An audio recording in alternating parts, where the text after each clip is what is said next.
माँ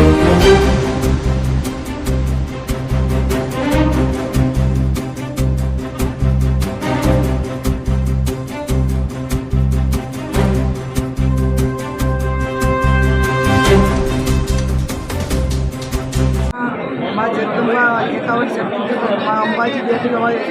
એ રખોપા બધા ના કરે ત્યારે આ એક લોકશાહીનો ભાગ છે।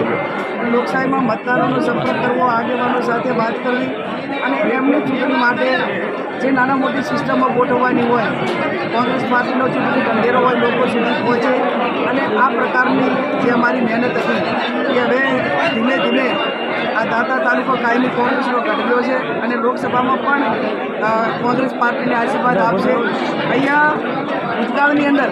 અનેક કોંગ્રેસની સરકાર હતી ત્યારે 2009માં કેન્દ્રમાં કોંગ્રેસની સરકાર એ ટાઈમે આદિવાસીઓ માટે, ઓબીસી માટે અનેક પ્રકારના કાયદાઓ,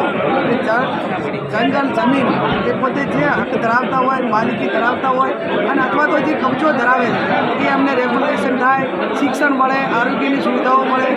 આદિવાસીમાં સ્થાનિક એમને રોજગારી મળે, આ તમામ પ્રકારના કાયદાના રૂપમાં એમણે જ્યારે જોગવાઈ કરી હતી ત્યારે ક્યાંક ને ક્યાંક એ કાયદાનો અમલ નથી થતો। દાતા વિસ્તાર એ બહુ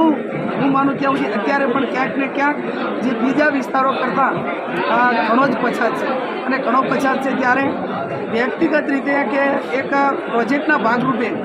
આ જીરા ગ્રાઉન્ડ ઉપર જે યોજનાઓ છે, યોજનાઓ કોઈ પણ સરકારની રહેવાની, પણ એનું અમલીકરણ જે લોકો સુધી પહોંચે, એનો લાભ મળે, એ ક્યાંક ને ક્યાંક જે સિસ્ટમના અભાવે જે તકલીફો છે એમાં પણ અમે જેટલું થાય એટલો પૂરેપૂરો પ્રયત્ન કરીશું। પણ બનાસકાંઠા સમગ્ર જિલ્લો આ વખતે તમે જુઓ તો નડાબેટથી અંબાજી સુધી તમામ લોકો તન મનને ધનથી જ્યારે મદદ કરી રહ્યા છે, આશીર્વાદ આપી રહ્યા છે, ત્યારે 100% કાર્યાલયનું જે ઉદ્ઘાટન ઓપનિંગ એ ઉગતા સૂર્ય સામે થયું છે ત્યારે મને સુકનમાં હું ક્યાંક ને ક્યાંક માનું છું અને